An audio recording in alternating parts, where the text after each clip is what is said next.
여호와께서 시내 광야에서 모세에게 말씀하여 이르시되 너희 자손을 그들의 조상의 가문과 종족을 따라 계수하되 1개월 이상 된 남자를 다 계수하라.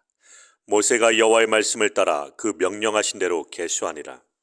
레이의 아들들의 이름은 이러하니 게르손과 고앗과 무라리요. 게르손의 아들들의 이름은 그들의 종족대로 이러하니 림니와 시므니요.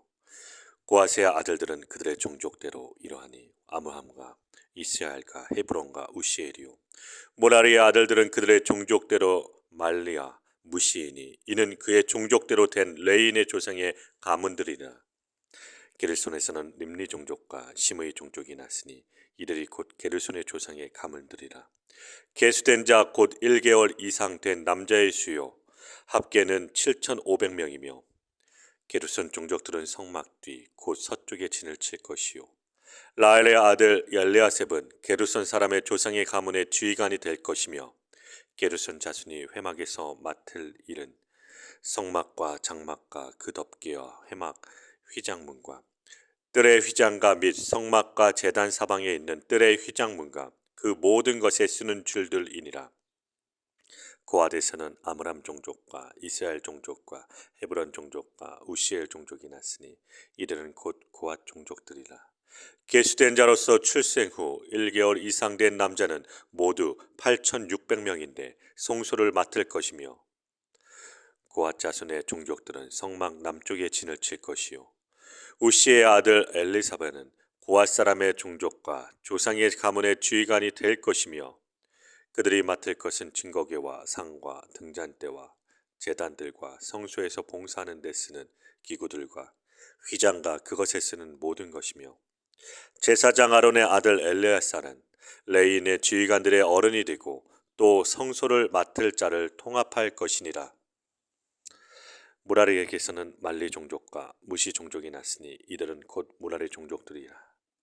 그 계수된 자 곧 1개월 이상 된 남자는 모두 6,200명이며 아비아일의 아들 수리엘은 무라리 종족과 조상의 가문의 지휘관이 될 것이며 이 종족은 성막 북쪽에 진을 칠 것이며 무라리 자손이 맡을 것은 성막의 널판과 그 띠와 그 기둥과 그 마침과 그 모든 기구와 그것에 쓰는 모든 것이며 뜰사방 기둥과 그 받침과 그 말뚝과 그 줄들이니라.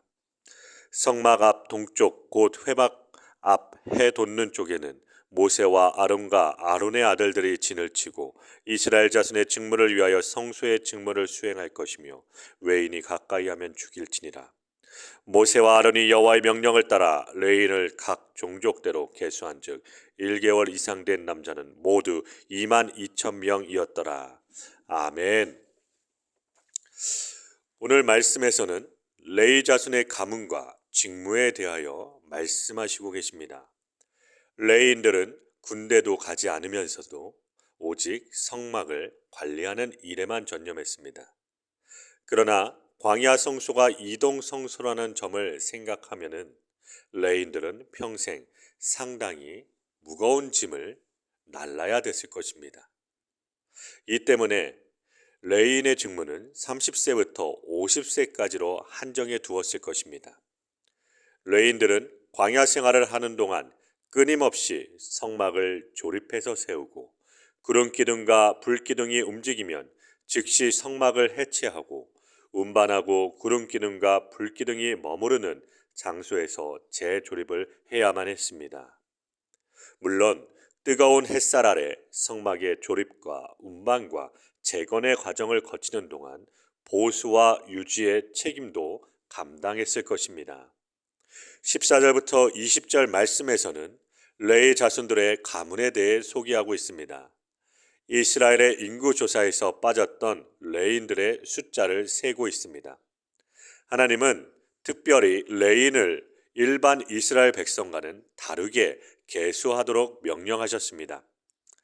이스라엘 백성들은 20세 이상으로 전쟁에 나갈 수 있는 사람을 세웠지만 레위인들은 태어난 지 1개월 이상 된 모든 남자아이를 계수하도록 하였습니다. 그 이유는 레위인들의 목적이 달랐기 때문입니다. 레위인들은 하나님께 드려진 존재였습니다. 레위 자손들은 레위의 세 아들들의 이름을 따라 종족을 이루었는데 게르손 자손, 고핫 자손, 무라리 자손입니다. 21절에서 26절 말씀에서는 게르손 자손의 직무가 소개되고 있습니다.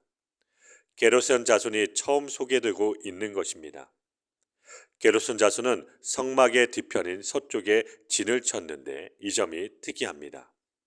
게르손 자손이 제일 먼저 언급된 것은 장자이기 때문이었죠. 그러나 가장 중요한 직무는 게르손 자손이 아니라 고핫 자손에게 주어집니다. 그렇게 된 것은 모세와 아론이 모두 고핫 자손이었기 때문입니다. 게르손 자손의 직무는 회막과 장막, 덮개와 회막, 휘장문과 뜰의 휘장, 그에 해당하는 줄들을 책임지고 관장해야 했습니다. 성막에는 총 4개의 앙장막이 있었습니다. 그리고 가장 안쪽에 있는 휘장은 고핫 자손이 관리했고 나머지 모든 휘장과 그 부속품들은 게르손 자손이 맡아서 관리했습니다. 27절에서 32절 말씀에서는 고핫 자손의 직무가 소개됩니다. 고핫 자손이 회막에서 맡은 임무는 성소와 관련된 것입니다. 증거궤와 떡상, 등장대, 제단을 비롯해서 성소에서 봉사하는 데 사용하는 기구들과 내성소의 휘장과 부속 기구들을 관리하였습니다. 고핫 자손이 다루어야 하는 것 중에서 가장 중요한 것이 바로 증거궤, 즉 법궤입니다. 증거궤는 하나님의 특별한 임재를 상징하는 가장 거룩한 것이었고 지성소 안에 유일하게 위치하는 것입니다. 일반 이스라엘 백성들은 물론 레위인조차 증거궤를 눈으로 보는 것이 허락되지 않았습니다. 고핫 자손은 레위 지파 중에서도 가장 인정받아 성소의 지극히 거룩한 지성물을 운반하는 특권을 누렸습니다. 하지만 한편으로 지성물을 다루는 제사장 또는 레위인이기에 더욱 철저하게 하나님 앞에서 정결을 지켜야만 했고 자신의 영역을 절대로 넘어서지 않도록 해야만 했습니다. 일반 백성뿐만 아니라 그 누구라 하더라도 하나님의 거룩을 범해서는 안 되기 때문입니다. 33절부터 37절 말씀에서는 무라리 자손의 직무에 대하여 소개하고 있습니다.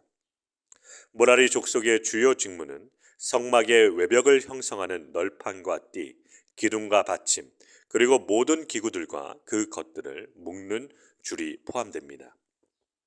가장 힘든 노동을 지속적으로 해야 하는 일입니다. 무거운 짐을 운반할 뿐만 아니라 광야에서 성막이 이동할 때마다 성막을 해체하고 운반한 이후 다시 재조립해야 했기 때문에 무라리 자손의 노동 강도는 상당히 셌을 것입니다. 마지막으로 38절부터 39절에서는 대제사장과 제사장의 직무에 대해 소개하고 있습니다. 성막에 있어서 가장 중요한 영역은 성막의 동쪽, 즉 성막의 문이 열리는 쪽이고 해가 뜨는 곳입니다. 이것을 통하여 성막에 입장할 수 있습니다. 이곳에서는 모세와 대제사장 아론, 그리고 아론의 아들 제사장들이 진영을 베풀고 성막으로 들어가는 모든 사람들을 살피며 성소 안으로 혹시라도 부정한 사람과 물건이 들어가지 못하도록 지켜야만 했습니다. 성소로 들어가는 직무는 오직 대제사장과 제사장의 고유한 이름을 알려주고 있습니다.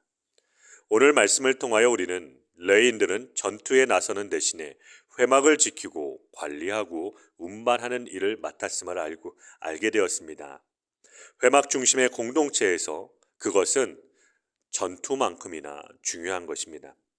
이스라엘은 하나님이 싸우시는 나라이기 때문에 외부의 적과 싸우기 전에 하나님의 백성으로서 정체성을 지키기 위해 내부의 적과 싸워야 하는 나라이기 때문입니다.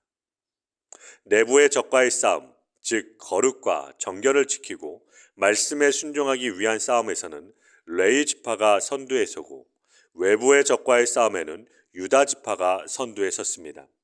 따라서 레위 지파의 사역은 가문마다 달랐지만 경중을 가릴 수 없을 만큼 모두 중요했습니다.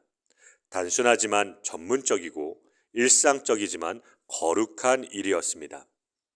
사랑하는 광명교회 성도 여러분, 우리는 저마다 하나님께서 맡겨주신 일상적인 일이 있을 것입니다. 성막에서 각자 맡은 직무가 있는 것처럼 우리는 다른 사람들과 남과 비교하지 말고 주님께서 맡겨주신 아주 작은 일일지라도 감사하며 주님의 임재를 드러내는 주님의 자녀 되길 기도드립니다. 그리고 하나님의 거룩하심과 정결함을 날마다 바라보시며 주님께 쓰임 받는 복된 가정 되길 축원드립니다.